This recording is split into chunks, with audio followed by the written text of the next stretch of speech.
এদিকে বিশ্বকাপের সেমিফাইনাল নিশ্চিতের আলাদা ম্যাচে রাতে মাঠে নামছে আর্জেন্টিনা ও ইংল্যান্ড। রাত ৩টায় হার্ড রক স্টেডিয়ামে নরওয়ে প্রতিপক্ষ দি থ্রি লায়ন্সরা।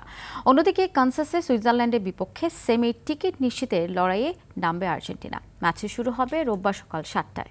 বিস্তারিত মাহফুজুল ইসলামের রিপোর্টে। সেনসিটিভিটি আমার নাই, আছে হোয়াইট প্লাস প্রো সেনসিটিভ। দাঁতের সেনসিটিভিটি ভুলে খান মন খুলে।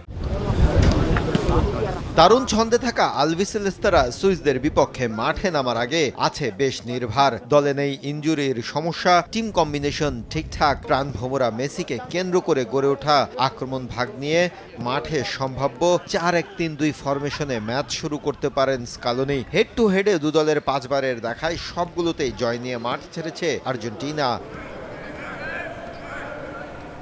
আলবিসেলেস্তারা নির্ভর থাকলেও সুইজারল্যান্ডের ডেরায় পড়েছে ইনজুরির থাবা। দুর্দান্ত ফর্মে থাকা দলের অন্যতম প্রাণভোমরা মানজাম্বি এই ম্যাচে থাকছেন মাঠের বাইরে। আর্জেন্টিনার বিপক্ষে হেড টু হেডে জয়হীন সুইসরা কাগজে কলমে ও মাঠের বাস্তবতায় পিছিয়ে থেকেই এই ম্যাচে মাঠে নামবে।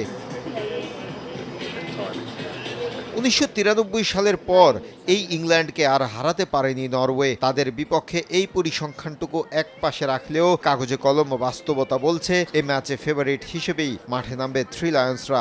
রেড কার্ডে ডিফেন্ডার জেরেল কোয়ানসা থাকছেন মাঠের বাইরে, আর হ্যামস্ট্রিং ইনজুরিতে লিভারমেন্তো আর কুচকির চোটে ভুগছেন জর্ডান হেন্ডারসন।